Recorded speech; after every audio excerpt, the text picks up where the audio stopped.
आज जे आरक्षण मिळालं आहे 70 वर्षाचा वनवास हा पाटलांमुळे संपलेला आहे। आज खरं जिथं अयोध्येमध्ये रामाचं आगमन झालंय इथं आता खरंच आमच्या रामाचं आगमन जरांगे पाटलांमुळे झालेलं आहे। प्रत्येकाने घरोघरी दिवे लावा, आता खरी दिवाळी साजरी करा, प्रत्येकाने रांगोळ्या काढा। हा जो विजय जल्लोष आहे हा अख्खा महाराष्ट्र, हा सगळा संपूर्ण महाराष्ट्र आणि सगळा समाज बांधव आम्ही आज इथं नगरमध्ये आम्ही करत आहोत।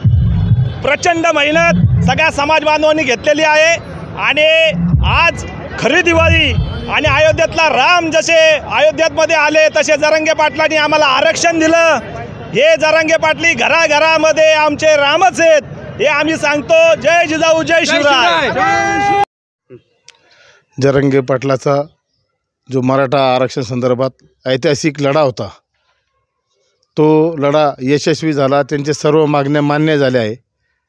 आता जरांगे पाटील साहेबांनी अहमदनगरमधील जामिया मोहम्मदिया इशातुल उलूम बाराबाबळी येथील जो मदरसा आहे हा ऐतिहासिक साक्षीदार आहे ह्या लढ्यात। ह्या लढ्यात मुस्लिमसुद्धा मराठा आंदोलनाला सहभागी झाले होते। त्यांच्या खांद्याला खांदा लावून मुस्लिम समाजसुद्धा रस्त्यावर उतरला होता। तसेच इथं आपल्या अहमदनगर मदरशामध्ये जरांगे पाटलांनी शब्द दिला होता कमी मराठा आंदोलनासारखाच मुस्लिम आणि धनगर समाजालासुद्धा आंदोलन करून त्यांचा लढा यशस्वी करून दाखवणार असं त्यांनी शब्द दिला आहे। तर त्यांनी तो शब्द जो आहे तो पाळावा आणि मुस्लिम आणि धनगर समाजालासुद्धा असं जलद गती